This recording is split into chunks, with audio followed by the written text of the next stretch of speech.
என்னுடைய நிலை அப்படித்தான். ஆனால் என்னை விட தந்தையார் மகன் என்ற அந்த உறவு, தமிழர்களுடைய மகன் என்ற உறவு, பாவேந்தருடைய மகன் அவரோடு சேர்ந்த உறவு என்பதை விட தமிழ் உலகத்தார், கலைஞர்கள், சமுதாயத்தை மேம்பாடு படுத்தக்கூடிய சமூக தொண்டர்கள், தலைவர்கள், அறிஞர் பெருமக்கள், அவருடைய அன்பு பார்வையும் அவருடைய ஆதரவும் அவர்கள் ஏற்றுக்கொண்ட ஒரு பெருமகனாக விளங்கக்கூடிய பற்றி நீங்கள் எல்லாம் பேசுவதும் நீங்கள் எல்லாம் எடுத்து சொல்வதும் தான் மிக பொருத்தமாகவும் சரியாகவும் அது வரலாறு எடுத்துக்கொண்டு செல்லக்கூடிய ஒரு வாய்ப்பாகவும் அமையும் என்பதில் நான் மிகவும் உறுதியாக இருக்கின்றேன்.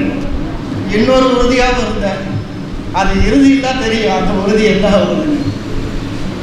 ஒரு 6:30 மணி என்பது 6:45 தொடங்கி விடலாம் என்று இருந்தோம்.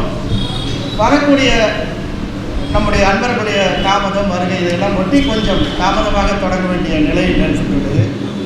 1 மணி நேரத்துக்குள் முடித்து விடலாம் என்ற உறுதி இருந்தது. அது கொஞ்சம் தள்ளி போகக்கூடிய சூழ்நிலை அமைந்திருக்கிறது.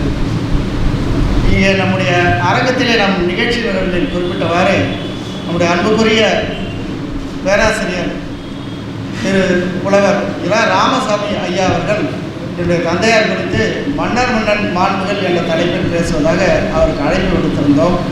அவர்கள் ஏற்றுக்கொண்டு நிச்சயமாக உறுதியாக வந்து கலந்து கொள்வதில் அவர்கள் குறிப்பாக கவனமாக இருந்தார்கள். அவர்கள் பெங்களூரில் சென்று தங்க வேண்டிய சூழ்நிலை ஏற்பட்டது. வயதில் மூத்தவர், பெரியவர், அவருடைய உடல்நலம் கருதியும் போக்குவரத்து வசதியிலே பெரும் சிக்கல் இருப்பதால் அவரால் வர இயலவில்லை என்று சொல்லி என்னிடத்திலே காலையிலே தொலைபேசியில் பேசும்போது அந்த பெருமகனார் ஒரு வார்த்தையை சொல்லி என்னால் வர இயலவில்லை என்று சொல்லிவிட்டார். என்னை மன்னிச்சுக்கின்ற பாரதி என்று சொன்னார்.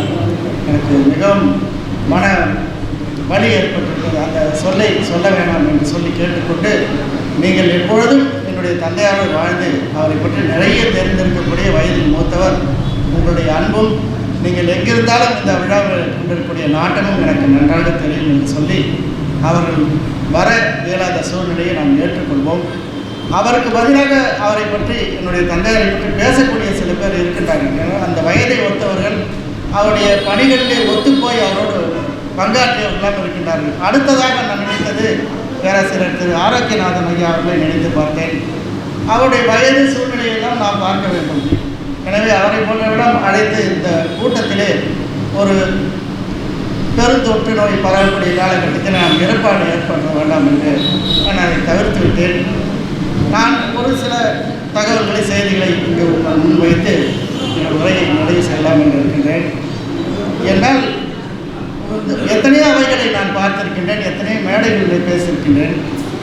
அண்மை காலத்திலே என்னுடைய நினைவுகள் நிறைய என்னுடைய தந்தையாரை சுற்றியே வந்து கொண்டிருக்கின்றன. பேசும்போது எனக்குள் இதை பேசலாமா அதை பேசலாமா என்ற படபடப்போ எதுவுமே இல்லை. ஆனால் பேச முடியாத ஒரு நிலை எனக்கு இருக்கின்றது. அவரை நான் இழக்க வேண்டிய சூழ்நிலை கடுமையாக கொண்டிருந்தது. வெளியுலகில் எங்கும் கொரோனா தொற்று பரவி அவரை மருத்துவமனைக்கு அழைத்து செல்ல முடியாத ஒரு சூழ்நிலையில் வீட்டில் மருத்துவர்களை அழைத்து வந்து பார்த்திருக்கக்கூடிய ஒரு இறுதி நிலை வந்துவிட்டது. இதற்கு மேல் அவரை நான் பார்த்து கொள்வதும் காத்துக்கொள்ளும் என்பது முடியாத சூழ்நிலை என் கைகள் கட்டப்பட்டுள்ளன என்று தான் சொல்லலாம். அந்த நிலையிலே நான் அவரை இழக்க வேண்டிய ஒரு கட்டாயத்துக்கு ஆளாக்கப்பட்டேன். 4 ஆண்டுகள் கடுமையான போராட்டத்திலே அவர் இருந்தார். இங்கே வந்திருக்கக்கூடிய பெருமக்கள் பலர் அவரை வந்து வீட்டிலே பார்த்தார்கள். ஒரு சிலர் பார்க்க முடியாத சூழ்நிலை அமைந்துவிட்டது. காரணம் என்னவென்றால், மருத்துவர்கள் எங்களிடத்திலே சொல்லியிருக்கக்கூடிய ஒரு அன்பான வேண்டுகோள் ஒன்று, அவருடைய வயது கருதியும் அவர்கள் இருக்கக்கூடிய உடல் பலகீனம், குறைபாடு எண்ணி பார்த்தும் பெரும்பாலும் வெளியில் இருக்கக்கூடியவரை அவரை வந்து பார்க்க முடியாமல் நீங்கள் பாதுகாத்துக் கொள்வது மிகவும் நல்லது என்று சொன்னார்கள். சரி என்று பொறுத்து கொண்டு ஒரு சிலருடைய அன்பு கட்டளையை, அவருடைய அளவுக்கு மீறிய அந்த ஆசையை என்னால் நிறைவேற்ற முடியாமல் ஒரு சிலரை அனுமதித்தேன். அவர்கள் வந்து போன உடனே என்னுடைய தந்தையாருக்கு கடும் காய்ச்சல் வர நேரிட்டது. மருத்துவரை கேட்டபோது அதனால் தான் அவருக்கு இன்ஃபெக்ஷன் ஆகிறது, இந்த வயது, உடலில் சத்து குறைபாடு இருப்பதனால் நிச்சயமாக அவருக்கு உடல் நலம் கெடும். எனவே இயன்ற அளவுக்கு நீங்கள் அவரோட நெருங்கி பழகக்கூடிய உறவினை தவிர வேறு யாரும் அவரை பார்க்க அனுமதிக்காமல் இருப்பதே மிக சிறந்தது என்று சொன்னேன். என்னுடைய தந்தையாரத்தில் கேட்டேன், யாரும் வரலாம், எப்போ வேணும் வரலாம்னு சொல்லு. ஆனால் என்னால் அவங்க மனம் வலிமை இழந்துவிட போகிறார்கள். என்னால் என்னை பார்த்தவுடன் அவர்கள் ஏதோ கலங்குவார்கள். அதை பார்த்தால் நான் எத்தனை வருடமாக ஆண்டுகளாக கலங்காமல் இருந்த நான் ஏதோ வகையில் கலந்து விடுவேனோ என்று தோன்றுகிறது என்று சொன்னார். ஆனால் இந்த தந்தையாரத்தில் கடைசி மணித்துளி அவருடைய உயிர் பிரியும் போது நான் பக்கத்தில் இருக்கேன். நான் மட்டும்தான் இருக்கக்கூடிய சூழ்நிலை. பார்த்து கொண்டே இருக்கிற அந்த மூச்சுக்குழல், இந்த தொண்டை பகுதி மேலும் கீழும் மேலும் கீழும் போய் வந்து கொண்டிருக்கிறது. நான் அதற்கு முன்பாக எத்தனையோ முறை துணிவோடும் பொறுமையோடும் பல நிகழ்வுகளை பார்த்துவிட்டேன். ஒவ்வொரு முறையும் அவருக்கு கடுமையான சூழ்நிலை ஏற்படும் போது என் கைகாலெல்லாம் நடுங்கும், இதயம் படபடக்கும், எனக்கு எதோ ஆகிவிடுமோ என்று தோன்றக்கூடிய நிலை வரும். அடுத்த நிமிடம் அவரை பார்க்கும்போது நாம் தான் செய்தாக வேண்டும், நாம் செய்ய வேண்டிய நிலையில் இருக்கிறோம் என்று உடனே நான் மருத்துவமனைக்கு அழைத்து சென்று என்னுடைய வீட்டில் இருக்கக்கூடியவர்கள் எனக்கு பெரிய உதவியெல்லாம் செய்தார்கள். அழைத்து போகும் அடுத்த நிமிடம் அவர் எழுந்து பார்த்து விடுவார். மருத்துவமனைக்கு சென்று சிகிச்சை கொடுப்பார்கள். 1 நாள், 5 நாள், 20 நாள், 1 மாதம் என்று பலமுறை பல மருத்துவ அனுமதியை பெற்று பலமுறை இருந்து வந்திருக்கின்றோம். ஆனால் அந்த கடைசி நிமிடம் வரை என்னுடைய தந்தையரை நான் பார்த்தது 1-2 முறை கண் கலங்கி இருப்பார் வாழ்நாளில். அந்த இறுதி நாள் அவருக்கே நன்றாக தெரியும், உலகை விட்டு உயிர் போகிறது, நாம் போயிடுவோம் என்று தெரிகிறது. ஆனால் எதற்கும் துணியளவு கூட கண்ணீர் சிந்தாமல் வாழ்ந்தார். எந்த நாளுமே எதற்காகவும் கவலைப்படாமல் எந்த ஒரு சிறிய பெரிய விஷயங்களுக்காக பொறுமைகளுக்காக எதற்காலும் அஞ்சாத ஒரு வீரராக, ஒரு துணிந்தவராக வாழ்ந்திருந்தார். சிறுவயது தம்முடைய வீட்டை விட்டு வெளியே வந்து விளையாடி கொண்டிருக்கிறார். அவருடைய தந்தையார் மடியில் உட்கார்ந்து திண்ணையில் உட்கார்ந்து பார்த்து கொண்டிருக்கிறார். வழக்கம் போல ஒரு துடுக்கான ஒரு இவரை விட வயதில் மூத்த ஒரு சிறுவன் வருவான். இவரிடத்தில் விளையாடி பேசி கொண்டிருப்பான். ஏய், இங்கே வாடா கோமதி, நான் கண்ணை மூடிட்டு செய்கிறத நீ கண்ணை திறந்துட்டு செய்ய முடியுமா என்று கேட்கின்றார். இவருக்கு ஒன்றும் புரியல. அது என்ன பெரிய கண்ணை மூடிட்டு செய்து கண்ணை திறந்து தரையில் இருக்கக்கூடிய மண்ணை அள்ளி 2 கையில் எடுத்து கண்ணை மூடிக்கிட்டு போட்டுக் கொள்கிறார். இப்போ நான் செஞ்சேன்ல, அதை நீ செய்.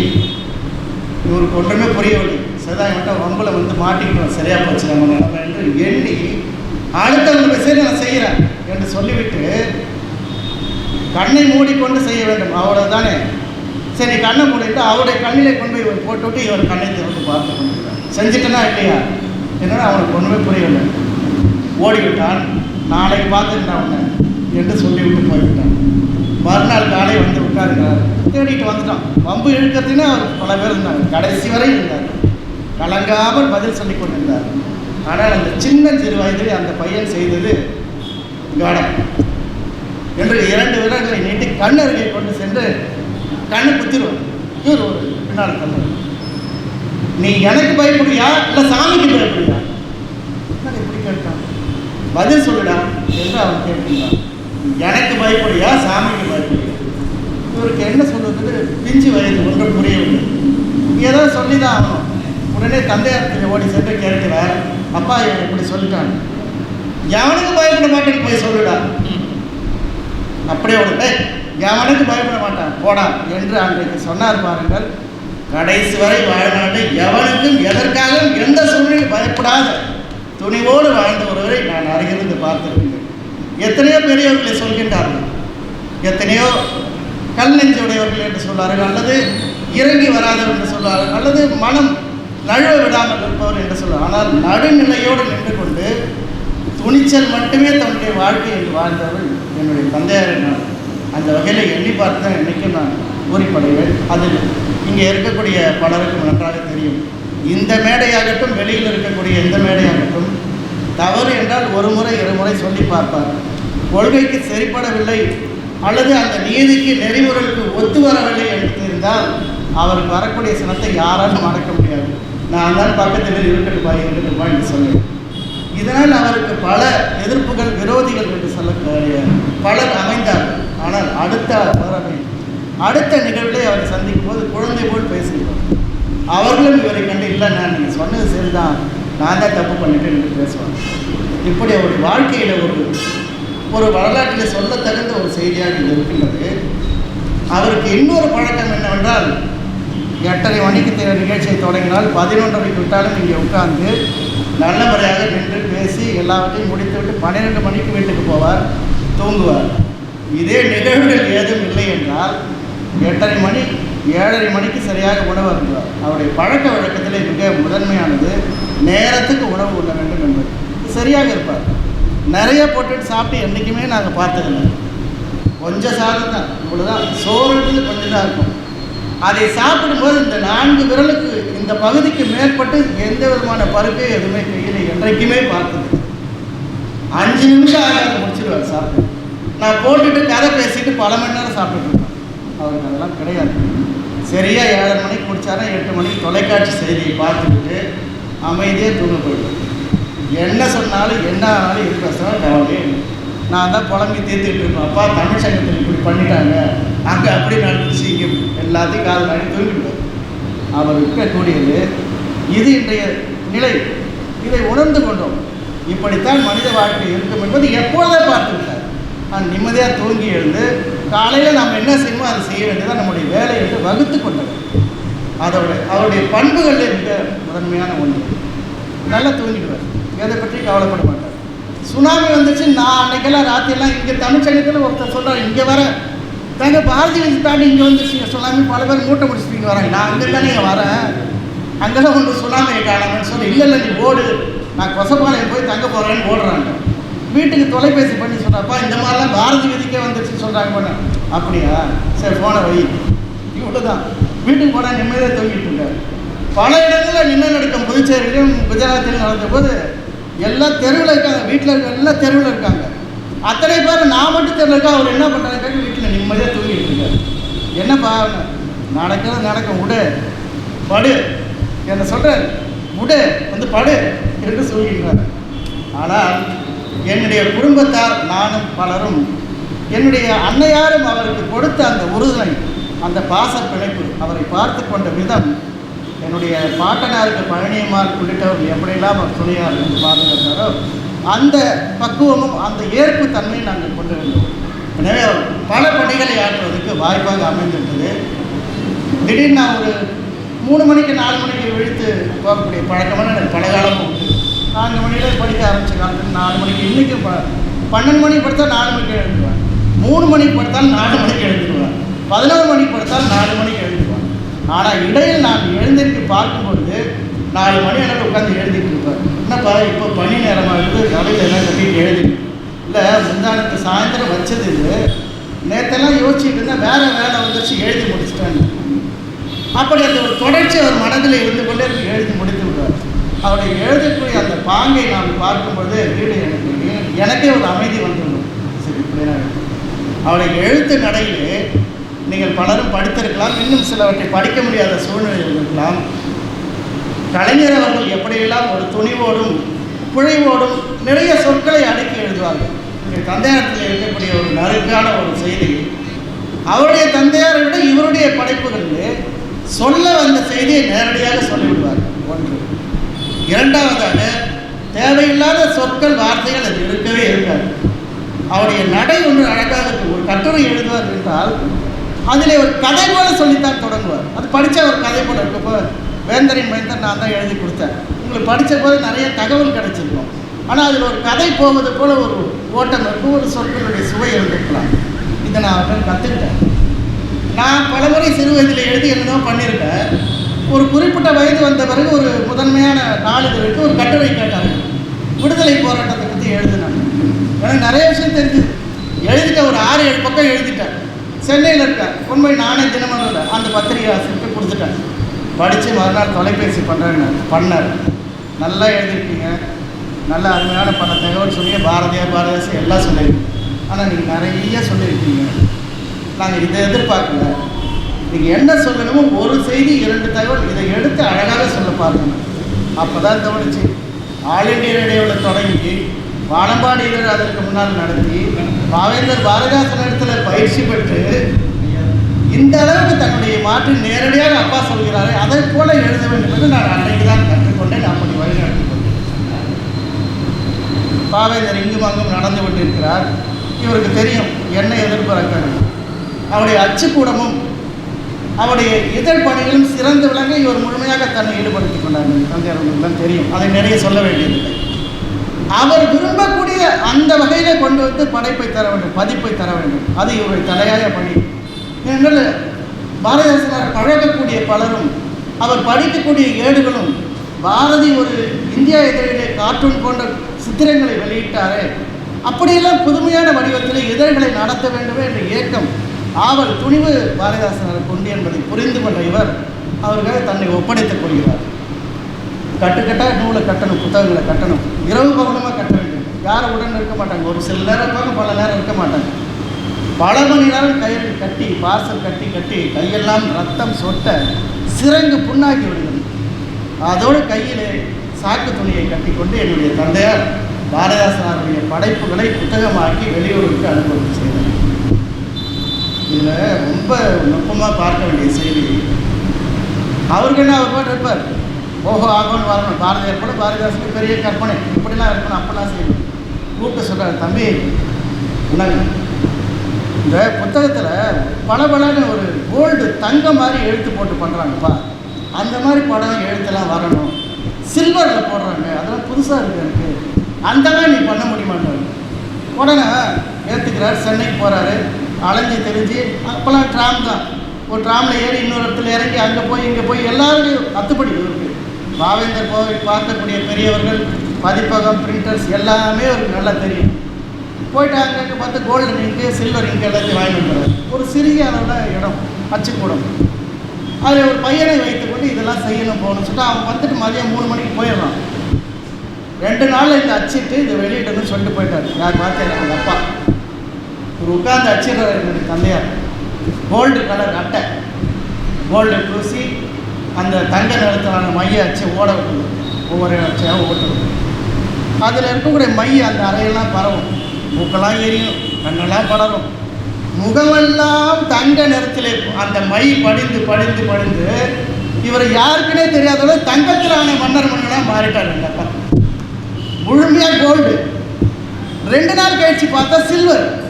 திரைப்படங்கள் நாம் பார்க்குறோம் இல்லையா, அதே போல் முழுமை உடம்பு, கை காலெல்லாம், வீடு எல்லாம் சோறு, இதெல்லாம் யார் சரி பண்ணுறதுனா இவரை தான் பண்ணிக்கணும். வந்து இவரே எண்ணெயை ஊற்றி கழுவி அவங்க அப்பாட்ட போய் இதை பண்ணிட்டேன்னு கொடுத்தா, அடாடாடா எப்படிப்பட்ட அச்சு, இதெல்லாம் கண்டுபிடிச்சி வைக்கிறான் பாண்டா அவன், யார் வெளிநாட்டுக்காரன். அதை நாம் செய்யணும், அதை நாம் செய்யணும். அதுக்கு நீ செய்கிற பாரு, இதுதான் தமிழ் தோன்று, இதுதான் அச்சுக்கு செய்யணும். பாரதியார் இதெல்லாம் ரொம்ப விரும்புவார், இப்படிலாம் அச்சுக்கு வெளியிடணும் விரும்புவார். பாரதியார் சொல்ல மாட்டார், ஐயர் என்று சொல்லுவார். பாரதியார் எல்லாம் விரும்புவார். அப்படி தம்மை இள வயதிலேயே பயிற்சி படுத்திக் கொண்டார். குடும்ப வழக்கு நூல் என்னுடைய தந்தையாருடைய தமக்கை அக்காவுக்காக அவரை பார்த்து அவருடைய நடவடிக்கை, ஒரு குடும்பத்தை எடுத்து நடத்துகின்றாரே என்ற கருத்தை எண்ணி பார்த்து எழுதப்பட்ட ஒரு நூல். அந்த நூலுக்கு குடும்ப விளக்கு என்று பெயர் வைத்தது பாரதிதாசனாகத்தான் இருக்கும். பாரதிதாசனார் வைத்த அந்த குடும்ப விளக்கு என்ற பெயரை, அந்த பெயர் வைத்த பிற்காலத்தில் வந்த ஒரு மாபெரும் கவிஞர், இப்போ 100ஆண்டு விழா கொண்டாடுறாங்க, அவர் பாவேந்தர் மறைவுக்கு 20-30 ஆண்டுகள் கழித்து ஒரு இதழிலை பேட்டி கொடுக்கும்போது, நான் தான் குடும்ப விளக்கு என்று அந்த புத்தகத்தை பெயர் வைத்தேன் என்று சொல்லியிருக்கார். இப்படியெல்லாம் கை சரங்காகி புத்தகத்தை அச்சு போத்தருக்கு கோபம் வருமா வராது. நீ எப்போ எங்கள் வீட்டுக்கு வந்த, இப்படி தான் பத்திரிக்கை எழுதுறாரு, நீ குமுதத்துக்கு நீ எப்போ எங்கள் வீட்டுக்கு வந்த, எப்படி வந்த, அவர் உன்னை எப்படி பார்த்துக்கிட்டாரு, நீ இப்படி சொல்லலாமா என்று இவர் கேட்டு எழுதுகிறார். குடும்ப விளக்குன்ற பெயர் எதற்காக வைக்கப்பட்டது, எந்த சூழ்நிலை, எந்த ஆண்டுகள், இப்படி விவரமாக எழுதுறாரு. உடனே அவங்க அக்காவுக்கு படுகோவம் வந்துடுச்சு. நான் இருந்து பார்த்து எனக்காக எழுதுறேன் குடும்ப விளக்கு, இவருக்கு குடும்ப விளக்குன்னு இன்னொருத்தர் பேர், இந்த பாரதிதாசன் பேர் வைக்கவா தெரியாது என்று சொல்லி போராடினார். இந்த மாதிரி பாவேந்தருக்கு இணக்கமாக இருந்த அவருடைய பணிகளை ஆற்றுவதிலும், அவருக்கு விரோதமாக பிணக்காக பல செய்திகள் வரும்பொழுது முன்னின்று அவையாக இருந்தாலும் எவையாக இருந்தாலும் சரி, எவனாக இருந்தாலும் சரி பயப்படாமல் என்னுடைய தந்தையார் முதல் குரல் கொடுத்தார், கடைசி வரும் அதற்காக குரல் கொடுத்தார். பாரதியார் காலத்தில் பாரதிதாசனர் போய் அவரோட பழகியிருக்கார். பாரதியாரை கடைசி வரும் ஐயர் என்று போற்றி வணங்கியவர். ஐயர் என்றால் மேன்மையானவர், உயர்ந்தவர். பார்ப்பனர் என்ற பொருள் அல்ல. ஐயர் என்று தான் சொல்வார். வேறு எவரையும் பாவேந்தர் எந்த அளவுக்கு வைத்தாரோ அதை விட மிக மிக உயரிய இடத்திலே பாரதியார் வைத்திருந்தார். தந்தை பெரியார் அவர்களை கூட இவர் சாடி இருக்கின்றார். இப்படி பண்ணிட்டார் அவர் என்று பேசியிருக்கிறார். கருத்து முரண்பாடு அல்லது கொள்கை பிரிவுகளை ஏதாவது வந்தால் முதல் குரல் கொடுத்துவிடார் பாவேந்தர். அதே போல ஒரு ஏட்டிலே ஒருவர் எழுதுகின்றார், பாரதியார் பலரை பற்றி எழுதியிருக்கின்றார், பலவற்றை எழுதியிருக்கின்றார். பாரதிதாசனார் அருகிருந்து இவ்வளவு சீடனாக பழகிய பிறகு கூட ஒரு இடத்திலும் பாரதிதாசனை பற்றி பாரதியார் சொல்லவில்லை என்பதனால் இந்த பார்ப்பனர்கள்லாம் இப்படிப்பட்டவர்கள் என்று பாரதிதாசனார் எண்ணி எண்ணி மனம் வெதும்பி இந்த பார்ப்பன குலத்தை ஒழிக்க வேண்டும் என்று முடிவெடுத்தார் என்று ஒரு கட்டுரையிலே ஒருவர் எழுதிவிட்டார். இதை நான் முதல்ல படித்தேன். என்னோட நிறுத்திட்டு இருக்கலாம். அங்கே போனால் எரிமலை வெடிக்குன்னு எனக்கு தெரியும், அப்பாட்ட போனால். ஆனால் சொல்லாமல் இருந்தால் அது என்னுடைய மாபெரும் தவறு. இப்போ அவர்கிட்ட காட்டுறேன், அப்பா இந்த மாதிரி ஒரு தகவல் வந்துருக்கு, நீங்கள் ஒரு மறுப்பு மட்டும் எழுதுறீங்க, ஒன்றும் பெருசாக இதெல்லாம் பெருசாக எடுத்துக்காதீங்க, உடல்நலம் வந்துட்டு 80 அகவை தாண்டிட்டீங்க, எனவே கொஞ்சம் கோபம் அதெல்லாம் வேணாம். இப்போ எழுதியிருக்காரு, இது வரலாற்றில் பெரிய பிழையாயிடும். திராவிட இயக்கம் ஏன் உருவானது? பாரதிதாசனார் ஏன் பிராமணர் போன்றவர்களை எதிர்க்க வேண்டிய சூழ்நிலை வந்தது என்றால், பிராமணர்களை அவர் எதிர்க்கவில்லை. பார்ப்பனர்கள் என்று சொல்லக்கூடிய அந்த மேல்தட்டு வர்க்கமாக இருக்கிறவர்களுடைய செயல்களை, அவருடைய கொள்கைகளை, மூட நம்பிக்கைகள் தான் அவர் வைத்து போராடி இருக்கிறார். இல்லை என்றால் நான் ராமசாமி ஐயா அவரை அழைத்து இங்கே பேச சொல்லி கேட்டிருப்பேன்னா, நம்முடைய இந்த நேரு வீதியில் இருக்கக்கூடிய கஃபே இருந்தது, அதை மாத்தர் கஃபே, அதை நடத்தி கொண்டிருந்த சபேஸ் ஐயர்லாம் பாவேந்தரோடு இரவும் பகல் ஒன்றாக உட்கார்ந்து பேசக்கூடிய அன்பு பெற்றவர்கள். ஆனால் பிராமணர்கள் பார்ப்பனர்கள் எதிர்க்க வேண்டும் என்று நினைக்கவில்லை, கொள்கையை எடுத்தார். இப்படி பாரதியார் மீது ஒரு பழியை சுமத்துவது மட்டுமில்லாமல் திராவிட இயக்கத்துடைய அந்த கொள்கையை தடுக்கக்கூடிய ஒரு செய்தியாக இது இருக்கின்றது என்று தந்தையாருக்கு கடும் சினம் ஏற்பட்டது. அந்த இதழுக்கு மறுப்பு எழுதினார், அவங்க போடலை, இதுதான் வழக்கம். அவர் எழுதி கொண்டு வந்த முல்லைச்சரம் என்ற இதற்கு இதை எழுதி அனுப்பினார். இப்படி ஒருத்தர் எழுதி என்னுடைய விளக்கம் இது. பாரதியார் எங்கேயுமே புதுச்சேரியில் வாழ்ந்தபோது எங்கும் சரி, யாருடைய அவரோட தொடர்பு வந்த உதவிய வள்ளல்கள் நண்பர்கள் யாருடைய பெயரும் அவர் நேரடியாக குறிப்பிட்டதே கிடையாது. விளக்கெண்ணெய் செட்டியார் என்று குறிப்பிடுவார், எலிக்குஞ்சு செட்டியார் என்று ஆறுமுகம் செட்டியாரை குறிப்பிடுவார், என்னை எழுக நீ புலவன் என்று பாராட்டியிருக்கார் பாரதிதாசன். இப்படி இருக்கும்போது பாரதியார் தன்னோடு தொடர்பு கொண்டவர்களை நேரடியாக காட்டிக்கொள்ள முடியாது. காட்டினால் அவர்களும் மாட்டிக்கொள்வார்கள், இவரும் மாட்டிக்கொள்வார், பிரெஞ்சுக்காரனும் அல்லது வெள்ளைக்காரனும் பிடித்து கொண்டு செல்வார். இப்படியெல்லாம் இருந்த உண்மைகளையெல்லாம் உணராமல் கடைசி வரை ஐயர் என்று சொல்லி என்னை என்னுடைய தந்தையை பெற்று குழந்தையாக தூக்கி கொண்டு அருகிலே சென்று உனக்கு நாளை போச்சுன்னு பேர் வைக்கலை என்று கேட்டபோது அவர் சொல்கிறார், உங்கள் பேரே வச்சுக்கோமா, தாத்தா பேர் பேரனை வைப்பான்னு சொல்லி கேட்குறாரு. அவர் பேரை வை, பாரதியின் வை என்று என்னை சொன்னார். அவர் மறைந்தது 64ஆம் ஆண்டில். அந்த கடைசி காலம் வரை பாரதியை இதயத்தில் தாங்கிக் கொண்டிருந்தார் என்பதுதான் உண்மை. இதற்காக வழக்கு தொடுக்க வேண்டிய நிலை ஏற்பட்டது. இவர் மறுத்து எழுதின போது அந்த எழுதியவரை பற்றி கடுமையாக தாக்கி எழுதினார். ஏன்னா ஏற்கனவே அவருடைய பண்புகள் சரியில்லை என்பது பாரதிதாசனே எழுதியிருக்கிறார், பல நூல்களில் வந்திருக்கிறது. அவர் மான நஷ்ட வழக்கு போட்டு 10 லட்ச ரூபா கொடுக்கணும்னு சொல்லிட்டு சென்னையில் இருக்கக்கூடிய எழும்பூர் குற்றவியல் நடுவர் மன்றத்திலே வழக்கு போட்டு இவரை அழைத்து விட்டார். 82 வயசு. இவரும் நானும் கவிஞர் பொன்னடியானும் கார் எடுத்துக்கொண்டு மகிழ்ந்தில் அங்கே சென்று அந்த கோர்ட் வளாகத்திலே கழிப்பறை இருக்காது, எந்த வசதியும் இருக்காது. கோர்ட்டார் நீதிபதி வரும்போது அடங்கி ஒடுங்கி நிற்க வேண்டும். அவர் கூப்பிடும்போது தான் போய் உள்ளே போக வேண்டும். கூப்பிட்டு ஆஜர் கொடுத்துட்டு போயிடணும். அப்புறம் எப்போ கூப்பிட்றாங்க அப்போ தான் வரணும். அவர் கூப்பிட்றவரை இவர் எங்கே இருப்பார்? நான் போய் காரில் உட்கார வச்சுட்டு அவர் அழைச்சிட்டு வருவேன். இப்படி நீதிமன்றத்தில் நின்று தன்னுடைய இந்த போட்டுக்கொண்டிருந்த இந்த ஆடையை கூட கழற்றி வைத்துவிட்டு கூண்டில் ஏறி நின்று தன்னுடைய தந்தையாருக்காகவும் பாரதியாருக்காகவும் இந்த கருத்து முரண்பட்டது என்று மிகவும் அழகான முறையிலே வாதாடி வெற்றி பெற்றார். இந்த தீர்ப்பிலே குறிப்பிட்டிருக்கிறார்கள், தன்னுடைய விளம்பரத்துக்காக இப்படி ஒரு கருத்தை, இப்படி ஒரு கொள்கை புறம்பான சமுதாயத்துக்கு விரோதமான ஒரு கருத்தை அந்த எழுத்தாளர் எழுதியிருப்பது மிகவும் கடினமான தவறான ஒன்று.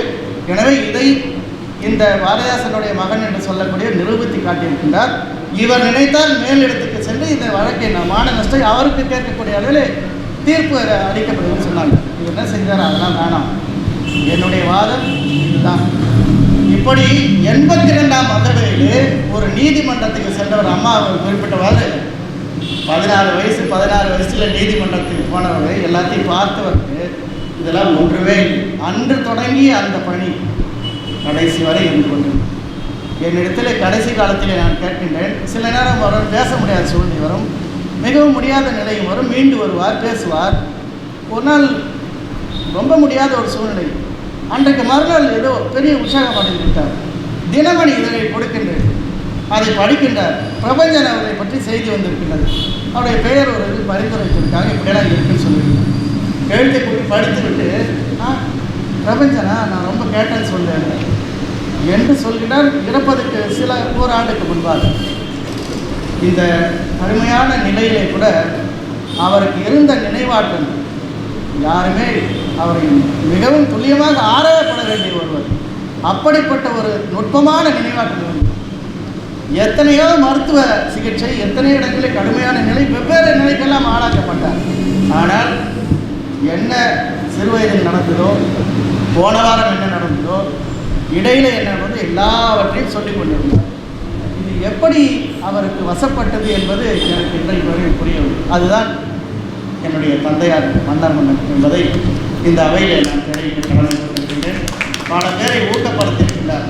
அப்படி ஊக்கப்படுத்தியதால்தான் இன்றைக்கு சரஸ்வதி வைத்தியநாதன் தேவி அவர்களெல்லாம் இங்கே வந்து அமர்ந்திருக்கிறார். குறிப்பாக பெண்மணிகளை மிகவும் ஆதரித்தார். பெண்மணிகளை ஆதரித்தவர்களே மிகவும் பொறுமையாக சொல்ல வேண்டும் என்றால், அவருடைய கண்மணியை காத்தவர்கள் இடைய அன்புக்குரிய மருத்துவர் வனஜா வைத்தியநாதன் அம்மையார் அவர்கள். என்றைக்கும் என்னால் மறக்க முடியாது. தமிழ்ச்சங்கத்திலே ஒரு பொங்கல் திருவிழா 3வது சனிக்கிழமை விழா எடுப்பார். அப்போது பொங்கல் மாட்டுப்பொங்கல் சேர்ந்து வந்து சனிக்கிழமை மாட்டுப்பொங்கல். இங்கே அவையிலே கூட இருந்தவர் சொல்லிவிட்டார், மாட்டுப்பொங்கல் அன்றைக்கி நீங்கள் 3வது சனிக்கிழமை வந்து நம்மளால் அதை நடத்த முடியாது என்று சொல்லிவிட்டார். நானும் என் தந்தையாரை சொன்னேன், மாட்டுப்பொங்கல் அன்றைக்கி தான் தமிழன் கூட வேண்டும், இந்த அவையிலே நடத்தி தான் தீர வேண்டும் என்று முடிவெடுத்து தீர்மானம் போட்டு விட்டோம். பிறகு எல்லாரும் ஒத்து வந்து விட்டார்கள். ஓரிருவர் அதுக்கு தடையாட்டார்.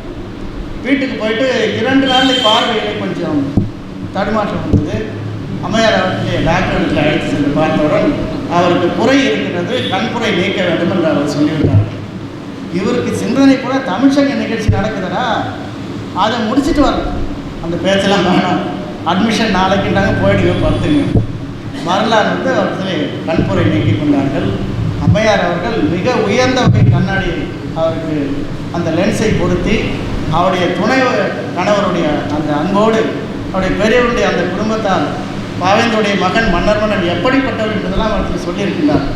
அந்த அன்போடு எந்த தொகையும் பெறாமல் அவர் வாழ்நாள் முழுக்க கண் பரிசோதனை செல்வதற்கும் அவர் சொன்னபடி பரிசோதனை முகாமெல்லாம் அமைப்பதற்கும் ஆதரவு தந்து பல இலக்கிய கூட்டங்களை நடத்துவதற்கும் ஆதரவு தந்தார்கள். எல்லாவற்றுக்கும் மேலாக இந்த தமிழ்ச்சங்கத்துடைய தலைவர் முத்து அவர்கள் கடலூரிலே ஒரு விழா, கடலூர் தமிழ்ச்சங்க விழா, அதில் என்னுடைய தந்தையார் முதன்மையாக கலந்து கொள்கின்றார்.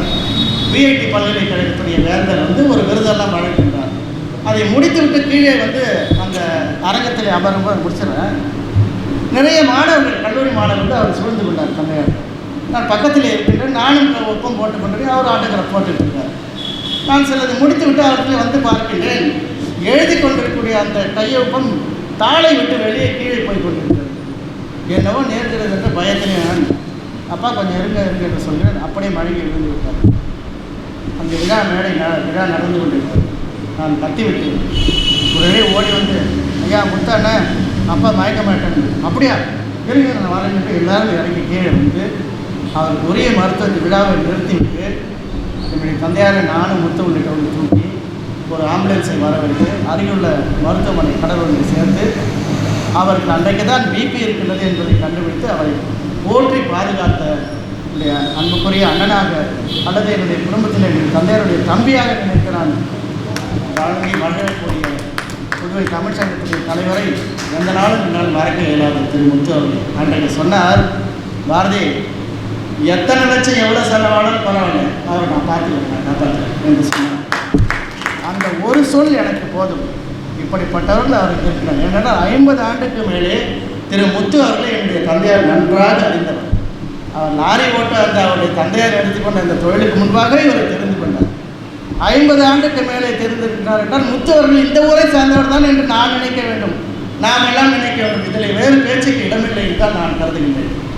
எல்லாவற்றுக்கும் மேலாக என்னுடைய சகோதரர் என்று சொல்வதா, இல்லை என்னுடைய குடும்பத்தை எடுத்து சென்று பாவேந்தருக்கும் பாரதியாருக்கும் தமிழ் உலகத்துக்கும் என்னுடைய தந்தையாருக்கும் ஏன் என்னுடைய அன்னையாருக்கு விழா எடுக்கும் போதெல்லாம் வந்திருந்து ஆதரவு காட்டியார் அன்புமிகு அண்ணன் திரு லட்சுமிநாராயணன் அவர்கள் இந்த தமிழ்ச்சங்க கட்டட திறப்பு விழாவுக்கு என்னுடைய தந்தையாருக்கு கொடுத்த ஆதரவு கூட வேறு யாரும் அந்த அளவுக்கு செய்ய முடியாது. அப்பொழுது அமைச்சராக இருந்தார் அவர். கடற்கரை சாலை அங்கங்கே பாரதி இது இந்த மாதிரி அரவிந்தர் இதில் ஒரு பழைய ஜீப் ஒன்று வச்சுட்டு அதில் வருவார். இதே இப்படியே தான் இருந்தார். நான் அப்போ ஸ்கூட்டரில் அழைச்சிட்டு போகும்போது இவரை பார்த்தோன்னு மெல்லமாக போக வேண்டியிருக்கும். இவர் என்ன பண்ணுவார்னா, சொன்னால் கோச்சிக்க மாட்டீங்களா, அந்த ஜீப் வண்டியில் கீழே குதித்து ஓடி விடுவார். துள்ளி குதித்து ஏறி குதித்து ஓடி வந்து என்னுடைய தந்தையாரை குதித்து கொள்வார். எப்படி இருக்கீங்க, என்ன உடம்பு பார்த்தீங்க, கவனமாக வெயிலில் போகிறீங்க என்றெல்லாம் கேட்பார். அத்தனை கால அன்பு, ஆழமான அன்பு, அவர் மேல் இந்த பற்று பாசம் என்பது அவருக்கு இப்படியெல்லாம் இலக்கியவாதிகள் தமிழர்கள் இருக்கிறது நான் எண்ணி கலங்கி மகிழ்ந்து கொண்டிருக்கிறேன். இப்படி இருக்கிறார் அவர். புதுச்சேரியிலே கடற்கரை சாலையிலே நம்முடைய கலை பண்பாட்டுத்துறை அலுவலகம் இருந்தது. அங்கே நானும் என்னுடைய தந்தையாரும் ஒரு நிகழ்ச்சிக்கு சென்று வெளியே வந்து நிற்கின்றோம். எதிரில் இவர் வந்துவிட்டார். அப்பொழுது சட்டமன்ற உறுப்பினராக ஆகிவிட்டார். நானும் தந்தையாரும் பேசிக் கொண்டிருக்கோம். இவர் இழுத்து இந்த கலை பண்பாட்டுத்துறைக்குள்ள விட்டுட்டால் நல்லா இருக்கும் போல என்று பேசிக் கொள்கிறோம். அப்பா சொன்னார், நீங்கள் என்னென்ன பொறுப்பேற்றுக்கிற மாதிரி இருக்கீங்க, அமைச்சரவையில் போனீங்க. ஆமாம், கலை பண்பாட்டுத்துறையில் இருக்கு, அதை உங்கள் வசம் வைத்துக் கொண்டு நீங்கள் இந்த தொண்டெல்லாம் செய்யணும் என்று அன்பு வேண்டுகோளாக கட்டளை என்று கூட சொல்லலாம் சொன்னார். அதை ஏற்றுக்கொண்டு அவருடைய காலத்திலே புதுச்சேரியில் அதற்கு பின்பு எந்த அளவுக்கு தமிழ் கலை பண்பாட்டுத்துறை வளர்ச்சி அடைந்தது என்று எனக்கு தெரியாது. ஆனால் அவர்கள் காலத்தில் செய்த அந்த பணிகளை இங்கே இருக்கக்கூடிய ஒருவர் அல்லாமல் அத்தனை பேரும் நாம் பாராட்டுவோம். அப்படிப்பட்ட ஒரு பெருமகனாரை அழைத்து நாம் இந்த விழாவை நடத்துவது மிக பொருத்தமாக இருக்கின்றது. சாதி சமய வேதமற்ற உலகத்தைத்தான் என்னுடைய தந்தையார் விரும்பினார். அதை நோக்கித்தான் அவர் சென்றார். அதற்காகத்தான் எழுதி கொண்டே இருந்தார். எத்தனை கடைகளிலே அவர் மை வாங்கினாரோ இங்கு வாங்கினாரோ அந்த கடையிலெல்லாம் போய் கேட்டு பாருங்கள். அந்த மை அது வந்த இடத்திலிருந்து அது சொல்லும். அவருடைய நாவிலிருந்து விழுந்த அந்த சொற்கள் எச்சில் அத்தனையும் தமிழ் தமிழ் தமிழ் தமிழ் உலகம், தமிழ் வளர்ச்சி, தமிழ் சங்கம் என்றுதான் இருந்தது. கடைசி காலம் வரை என்னிடத்தில் சொன்னார், அப்பா எத்தனையோ ஆசைகள் நிறைவேறணும், உங்கள் மனதில் என்ன இருக்கு, என்ன கவலை இருக்கு அதை சொல்லுங்கள் என்று கேட்டேன். இருட்டறையில் உள்ளதடா உலகம், சாதி இருக்கின்றது என்பானும் இருக்கின்றானேன்னு அப்பா பாடினாரா. இன்னமும் அப்படி தான் இருக்கு. நான் வாழற காலத்தில் இந்த சாதி சமய பேதம் இல்லாத இந்த உலகத்தை கொஞ்சம் தமிழ் மத்தியில் அந்த ஒற்றுமையை பார்க்க முடியுமான்னு பார்த்தேன். அதற்கு நேர் எதிராக என்ன தான் நடந்துட்டு இந்த போக்கு மாறணும் என்று கேட்டுக்கொண்டார். இனிமை தமிழ் மொழி எமது, எமக்கின்பம் தரும்படி வாய்த்த நல்லமுது, கனியை பிழிந்திட்ட சாறு, எங்கள் கதையில் உயர்ந்திட யாம் பெற்ற பேரு, இனிமை தமிழ் மொழி எமது என்று இந்த மேடையும் எல்லா மேடையும் என்னுடைய தந்தையார் பாடுவார். தந்தையார் பாடி அவருக்கு வாய் வழியாக உணவு செல்ல முடியாத சூழ்நிலையிலே, பேச்சு வராத சூழ்நிலையிலே வள்ளி இருக்கின்றார். என்னுடைய தங்கையெல்லாம் வந்திருக்கிறார்கள், பாடுகின்றார் இந்த பாட்டு. இனிமை தமிழ் மொழி எமது என்று பாடி காட்டினார். 88, 89 வயதிலே சிறு வயதிலே படித்த அந்த பாடலை அவர் தந்தையார் பாடி காட்ட பாடலை பாடி காட்டுகிறார். ஆடுவோமே பள்ளு பாடுவோமே ஆனந்த இந்த பாட்டு வருது. வயது 90. வள்ளிக்கு தூக்கி வாரி போடுச்சு. அவங்க பசங்களும் ஐயோ தாத்தா இந்த பாட்டுலாம் இப்படி பாடுறாரு. அதுதான் என்னுடைய தந்தையார் மன்னர்மன்னன் அவர்கள். உங்களுக்கு தெரியாது எதுவும் இல்லை. என்னுடைய ஒரே ஒரு செய்தியோடு நான் நிறைவு செய்கிறேன். கொஞ்சம் அதிக நேரம் கிடைக்கக்கூடிய நிலை வந்துவிட்டது என்றால் ராமசாமி ஐயா அவர்கள் வரவில்லை. ஆனால் இந்த சாமி சிலவற்றை சொல்லக்கூடிய நிலைகள் என்னுடைய தங்கை அமுதவள்ளி இங்கே வந்திருக்கின்றார். என்னுடைய தந்தையார் பேசும்போது ஆதவனுக்கு நல்லா தெரியும், நம்முடைய சடகோபன் ஐயா அவர்களும் நல்லா தெரியும். அடித்து தட்டி பேசுவார். என்னடா பேர் வைக்கிறீங்க உங்கள் பிள்ளைங்களுக்கு, குழந்தைங்களுக்கு? நிஷா, புஷா, இஷா, உஷா, என்ன இது பேர்? வெட்டமாக இல்லையா என்று இப்படிதான் தட்டி கேட்பார். இதே குரல் இப்படி தான் பேசுவாங்க. நான் நினைக்கிறேன் ஒரு அழகான முழு நிலவு, பௌர்ணமி நிலவு.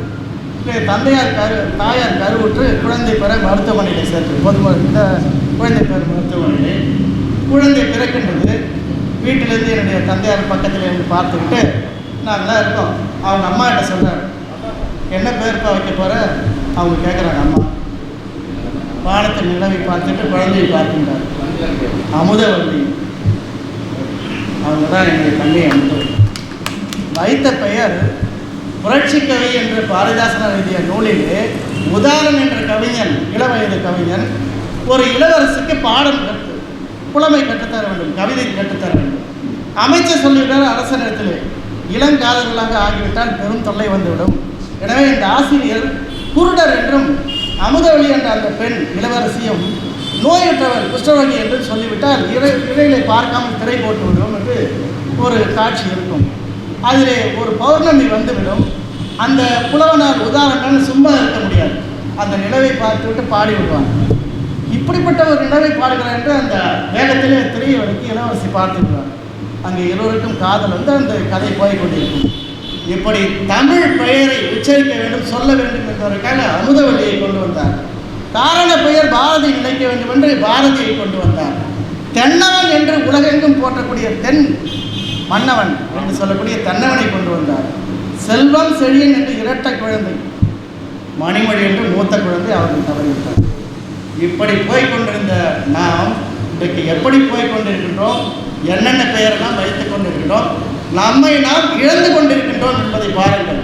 இங்கே தேன்மொழி அமர்ந்திருக்கின்றார், தேன்மொழி.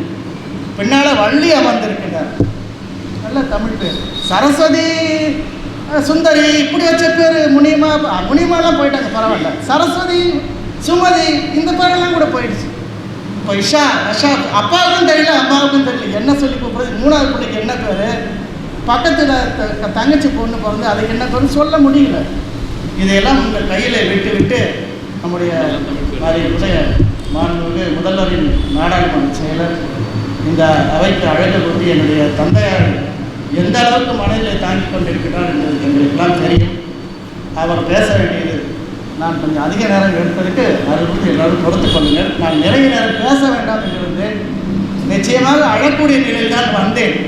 என்னால் இன்று வரை அந்த இழப்பை இதை ஏற்றுக்கொள்ள முடியவில்லை. ஏனென்றால் ஒவ்வொரு துளியிலும், ஒவ்வொரு அறையிலும், ஒவ்வொரு நிழலிலும், ஒவ்வொரு வெயிலிலும் என் தந்தையார் தான் என்னோட இருந்து கொண்டிருக்கிறார். 18 வயதிலே தாயாரை இழந்தேன். அது பெரிய ஒரு உலகத்தையே இழந்த கடுமையான நிலை இருந்தது. அது தெரியல. இப்போ அப்பாவை இழந்துவிட்டோமே, 2 பேரும் சேர்த்து இழந்தது போல அவர் இருந்த அந்த கடுமையான நிலையில் வந்து நான் மீளவில்லை. உடல்நலம் பாதிக்கப்பட்டு தான் இருக்கின்றேன். எனக்கு தென்பு தருவதெல்லாம் இங்கே இருக்கக்கூடிய நீங்கள், இந்த சொந்தங்கள், இந்த மேடையில் இருக்கக்கூடிய நண்பர் திருநாவுக்கரசு, நண்பர் சீனு மோகன்தாஸ், நம்முடைய மு பாலசுப்ரமணிய ஆட்சி குழுவினர் எல்லாம் எனக்கு தெம்பு தெரிந்து கொண்டிருக்கின்றார்கள். நீங்கள்லாம் வந்து இந்த கொரோனா காலத்தில் எல்லாம் மாஸ்க் போட்டு பேசணுன்றாங்க. என்னுடைய அப்பா தான் மாஸ்காக தூக்கி போடுறாரு, என்கிட்ட வராது என்று சொன்னார். சொன்னேன், அப்பா டிவியில் போய் எதுக்கு இதெல்லாம் போட்டு கேட்குறாரு, எதுக்கு இதெல்லாம் போட்டுருக்காங்க, இப்படி நோய்ப்பா. ஆனால் நாங்களாம் பார்க்காத பிளேட் நோயா, இதெல்லாம் என்னடா சரியாயிடும் போட, இப்படி சொல்கிறார். படுத்துக்கிட்டு சொல்கிறார். ஒரு வாரத்தில் இறந்துறார் போல இருக்கு. எனக்கு மருத்துவரையோ அல்லது அவருக்கு சிறிய சிறிய பணிவிடையை செய்யக்கூடிய நர்ஸை யாரையும் வீட்டுக்குள்ளே கூப்பிட முடியாது. என்னை தவிர வள்ளி உள்ளிட்டவன் தவிர யாரும் உள்ளிருந்து வெளியிலேருந்து உள்ளே வர முடியாது. என்னை கேட்ட இந்த உலகம், உங்கள் அப்பனை பார்க்கறதுக்கு நீ வீட்டுக்குள்ளே எங்களை விடலைடா, நீ விடலை, பாரதி விடமாட்டேன்றான் சொன்ன உலகத்துக்கு உலகம் இயற்கை சொன்னது என்னவென்றால், நீங்கள் யார் வீட்டுக்கும் யாரும் போய் பார்க்க முடியாது, பாருங்கள் நோய் வந்தால் அப்படித்தான் என்று விடை கொடுத்திருக்கின்றது. என்னை சொன்னார்கள், அப்பாவை பார்க்கறதுக்கு விட மாட்டோம். எனக்கு தான் தெரியும் அவருடைய கஷ்டம், அவருடைய சூழ்நிலை, அவருடைய இயற்கை, அவருடைய வாழ்க்கை, அவருடைய வலிமை என்ன, அவருடைய நிலைமை என்ன எனக்கு தெரியும். இயன்ற அளவுக்கு பார்க்க வைத்தேன். எல்லா முறையும் மருத்துவமனைக்கு போகும்போதும் வீட்டுக்கு வந்த பிறகும் திரு லட்சுமணன் வந்திருந்து அந்த அரசு பொது மருத்துவமனை எல்லாருக்கும் ஆணையிட்டு என்னுடைய தந்தையை காப்பாற்றினார். அவருடைய பொற்பாதங்களை நான் விழுந்து வணங்க கடமைப்பட்டிருக்கின்றேன். அதே போல் நம்முடைய மாண்புமிகு முதலமைச்சர் நாராயணசாமி அவர்கள் தொலைபேசியில் சொன்னவுடன் எடுத்து உடனே எல்லா வேலைகளையும் செய்து கொடுத்தார். பொருளாதார நெருக்கடி, அரசு சூழ்நிலை சரியில்லை, கரம் கொடுக்க எனக்கு கரங்கள் இல்லை, இழந்து விட்டேன். இன்னும் அவருக்காக நீங்கள் பேசுங்கள், அவருடைய படைப்புகளை கொண்டு வாருங்கள், அவரை விட நீங்கள் எல்லாம் வர வேண்டும் என்பதுதான் அந்த வானம்பாடி எழுதிய கனவு என்று சொல்லி என்னுடைய இந்த நேரம் அதிகமாக எடுத்துக்கொண்டதற்கு உங்களிடத்திலே நான் என்னுடைய ஆற்றாமை தெரிவித்து விடைபெறுகின்றேன். நன்றி.